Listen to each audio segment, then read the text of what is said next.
Members of the Church of Jesus Christ of Latter-day Saints, also called the Mormons, have a prophecy by their founding prophet, Joseph Smith, that they are to return one day to Independence, Missouri.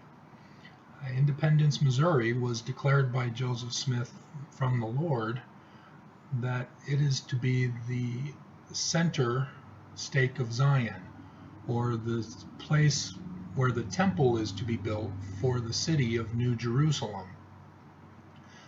This location is in the Doctrine and Covenants, and Mormons have known that they are to return one day, despite having been forced out of the state of Missouri and fleeing to Utah, where they've lived these almost 200 years.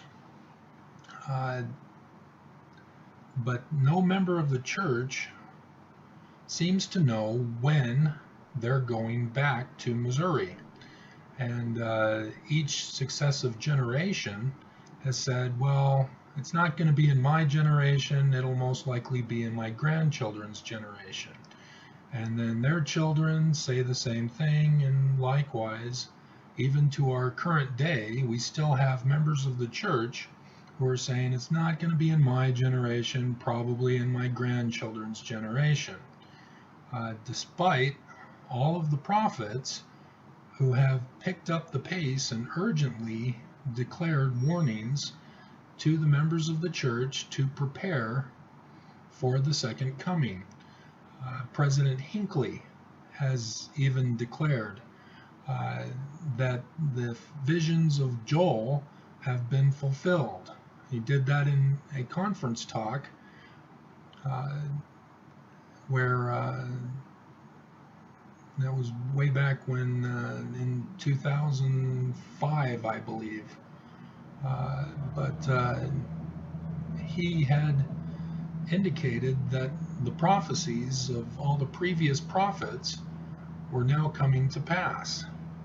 And yet, despite his indicating of the fulfillment of prophecies of the second coming, everybody still is not listening to the prophets and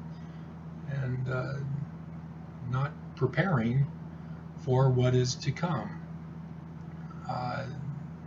On the 21st of August 2017, there is going to be a solar eclipse over the United States of America. The picture here shows the pathway over Missouri, and it goes over Independence and Adam-on-Diamond, which is another sacred site in Missouri for the LDS Church. On this date, there are some significant features of the sign in the heavens associated with this solar eclipse.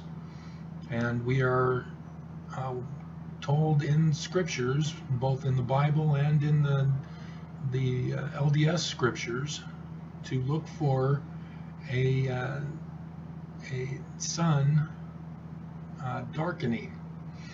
And it's also associated with moon turning the blood, which we've had several of them since the 1900s. We just had our last one in 2014, 2015, where 3 LDS apostles had died, and a new change in authority took place with Elder Nelson taking over the presidency of the 12 from Elder Packer. So we see that the signs are occurring in our day. It's not going to be in our grandchildren's day. President Hinckley said now, and we can see all of the other signs coming to pass.